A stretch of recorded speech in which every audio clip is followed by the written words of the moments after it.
A lot of people have been really excited about what Yoko Taro's next game would be ever since 2017's Nier Automata. And we have had a sort of semi-sequel in the fact that Platinum Games went back and helped him remaster the original Nier adventure.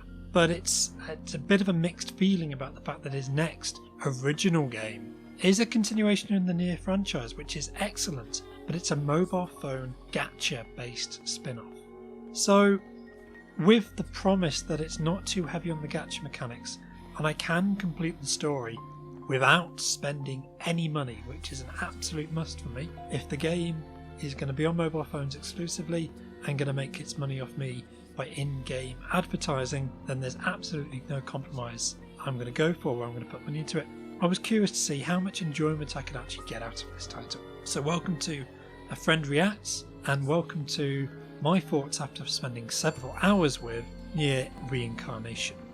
So this is a very, very strange experience. The game kind of has three separate modes, three separate styles of play that I could kind of link together. The most simple and basic of these is the overworld map, where you take command of your character in this three-dimensional, giant constructed tower. You're essentially just constantly climbing your way upwards, leading this young girl with a collar around her neck upwards and forwards. And as you progress through the tower, led on by this mysterious Mama character who's a ghostly apparition with black tentacles that hovers along beside you, she leads you forwards, unlocking the story, because, well, the setting is that she's lost something and that she's revitalising and recreating these stories to try and regain what she's lost.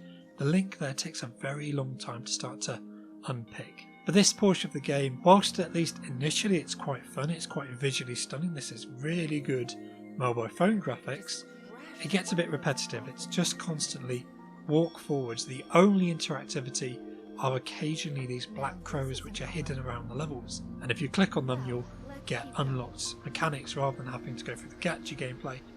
The game will reward you by giving you unlocks for spotting these birds and driving them out of the towers, but largely this is just a walking simulator, and you don't even have to navigate the character. You can just press the auto button at the top right to have the game take care of that itself.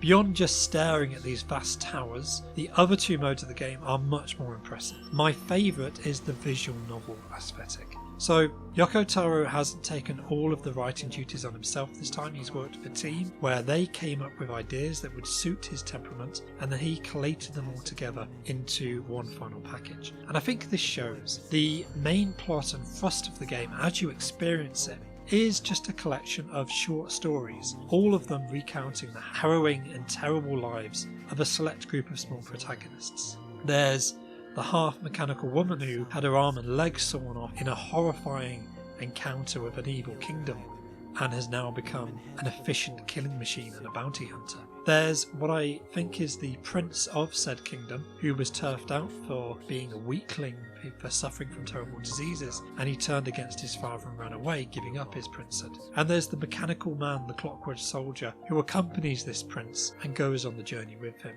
There's also another assassin. You meet a woman whose entire life has been a legacy of murder and death and a path that was set before she was born. We see some of these characters die at the very beginning of the game and then retrace our way back through their stories, looking at interesting points of how their lives intersect. It's all very well told, but it doesn't really impact upon the main plot of the map quest with the girl with the collar around her neck being led by Mama. The setting here is that these are stories which have been corrupted, and you advance through from Scarecrow to Scarecrow, unlocking and rewriting parts of these stories to make sure they go on their correct paths. It's beautifully presented, and the music, as promised in the introduction title sequence of the game in traditional Nier fashion, is stunning.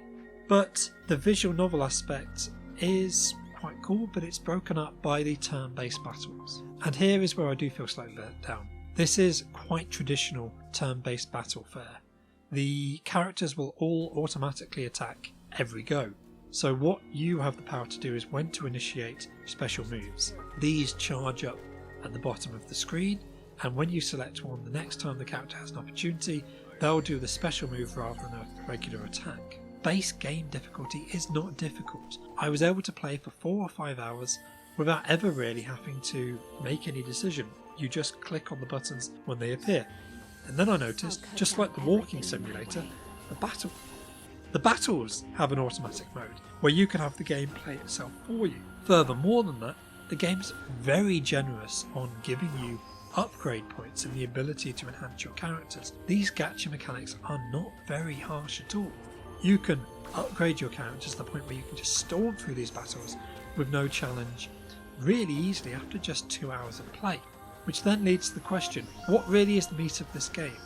It's not the walking simulator, because that just pads out the visual, novel storytelling sections. And it's not the battles, because they just pad out the storytelling sections. The meat of the game is the story. And if you're into that, if you enjoyed how, particularly in the original Nier game, they would turn the genre on its head and sort of briefly turn into a text-based adventure, for example, this is really well written stuff. It's well presented, it's beautiful to look at, but it's so slow. It takes several hours to actually get to any depth in it. The whole experience is probably, if you don't take any detours, don't backtrack at any point, probably between 7 and 9 hours for you to experience the whole story. There will be more unlocks as time goes on. The plan is for Nier Reincarnation to be a continually updating adventure with more chapters coming out regularly. So at this point in time, in August 2021, in the English-speaking language, we haven't even got the end of the story at this point. But I see no need to play into the gacha mechanics. I don't see how this game's going to make its money back. It's not predatory, and I love that. But I also don't see much reward for it. There's no enticement. There's just the next stage of the story. And if the story's hooked you, if you're really enjoying these little bite-sized adventures, just small vignettes of little bits of flavour text around these characters, then you're really going to enjoy this. But the problem with going for this universal narrator telling the story, although we see the most harrowing personal moments in these characters' lives, we don't really connect with them. And I think that's why it works as a gacha game, because you can swap them out and swap in whoever you happen to unlock. And there's a promotion right now to get 2B and 9S from Nier Automata. Now, part of me wonders, if you've got a game like this which is so distinct, so into its own visual style, surely you diminish that by bringing in characters from other franchises. This isn't like Fortnite, which delights and glories from this mesh of characters from all across the multiverse of different franchises. This is something incredibly distinct. And yet, the Wanderer, the Assassin, the Mechanical Woman, they are so undistinct, so personality-less, that it's absolutely fine to switch someone else in and replace them.